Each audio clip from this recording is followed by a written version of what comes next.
YETI was founded in 2006 by two brothers, Roy and Ryan Siders, in Austin, Texas. And they ran into a problem.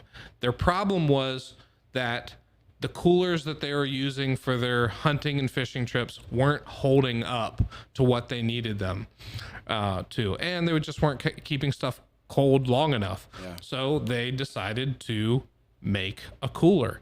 And they built it with, premium plastic, double thick walls, insulation, rubber gaskets around the top, and a big latch that really held it tight, so that as much as possible it kept things colder longer, and you could beat it up and it was still good to go. Right.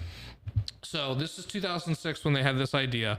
The first product launched, in multiple iterations, but between then and 2008, the Tundra cooler was introduced, and it quickly became a fan favorite amongst hunters. And they would go to different, trade shows and conventions and stuff, and sell their coolers. And then they eventually got to the point where they started sponsoring outdoorsmen with their coolers, and that established their brand as a reliable, high quality product. And then in 2008, they realized, okay, we can actually, we're now a name brand. Yep.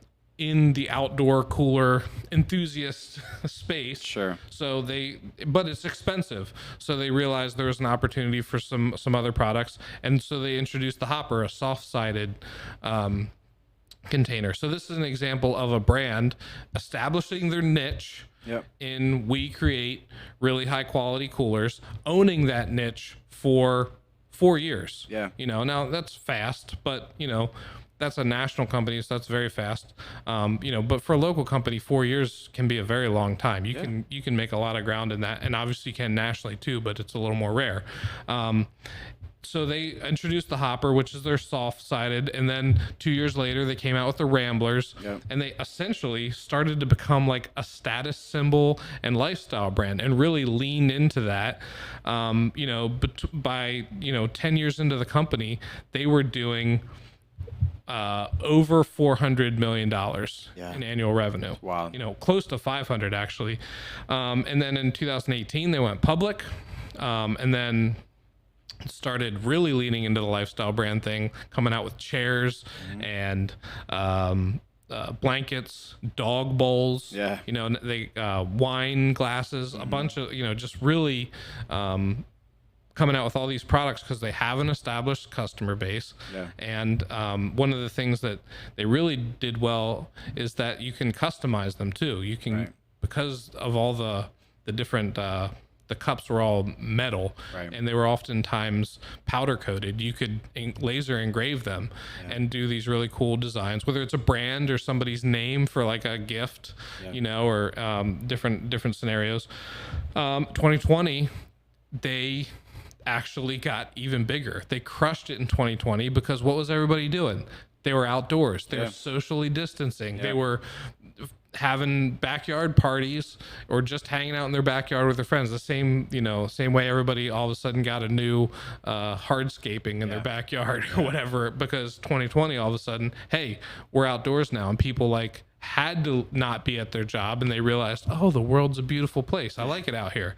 And so they did really well. Now, fast forward to today, the market has kind of normalized. That bump from COVID worldwide pandemic situation has kind of normalized a little bit. They've also had some product recalls, but they're still growing year over year. And obviously everybody competitors too, like tons of competitors. Arctic to me is probably one of their biggest competitors, which is their Arctic kind of came into the market as like, we are almost YETI. Yeah, we're almost YETI, slightly cheaper, more affordable. But then there's all kinds of knockoffs that are like nothing like YETI. Yeah. The knockoffs are kind of just like in their own league. I feel like Arctic did a good job as like a actual marketplace competitor versus like some China. You want to just be a step down. But then other companies have come in, like Stanley, the classic coffee, go to work with your big green Stanley. I've actually got one at my desk just because I love those Stanley, like the idea of like being on a construction site, sitting on an I-beam, pouring your cup of coffee, in your Stanley, like that's like an image imprinted into my mind. but yeah, they've rolled out. Are they even higher priced yet? I mean, they look premium, super premium. They look premium. I'm not sure. Yeah, but like Stanley's kind of, that's become like the go-to soccer mom Yeti, if you will. But that's funny. They've almost become like Kleenex. Yeah. Tissues, Kleenex, Yeti. Just any cup is a Yeti. Yeti. Any metal cup is a Yeti now. Yeah. So, anyways, I went on their website and I love like their tagline is built for the wild.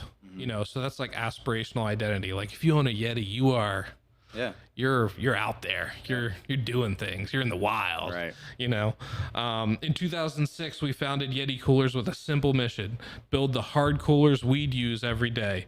Since we've expanded, we've never given up on our mission to build products to improve your time in the wild. And I love it because their website is full of pictures of like cowboys and hunters and surfers and like people camping on the beach. There's nobody hosting a party. Yeah. Funny enough, but like that's probably like the thing people use it for. But then of course they've got, you can customize it. You can put names on it. I don't know. Right. Yeti is a great example of a company that started super niche, knew that they do one thing well, and over time they scaled and expanded into more things, and yet that logo has never changed. Yeti. Yeah. They're a prime example of that. I love that example, and I think when it comes to aspirational marketing, it's a good reminder to, as a local service provider, you can still play to the aspirational emotions of people, right? So like if people are in their backyard with Yetis and sipping wine, they're not hunters, they're not cowboys, they're not doing all that stuff, but there's something inside of them that resonates with this idea of I'm made to be outside. I'm made for the outdoors. You know what I mean? And that little bit of like emotion inside of them Yeti plays to, and it attracts people. If you enjoyed this Brand Nerd podcast clip, be sure to subscribe so you never miss an episode. In the meantime, here are additional videos you might find illuminating.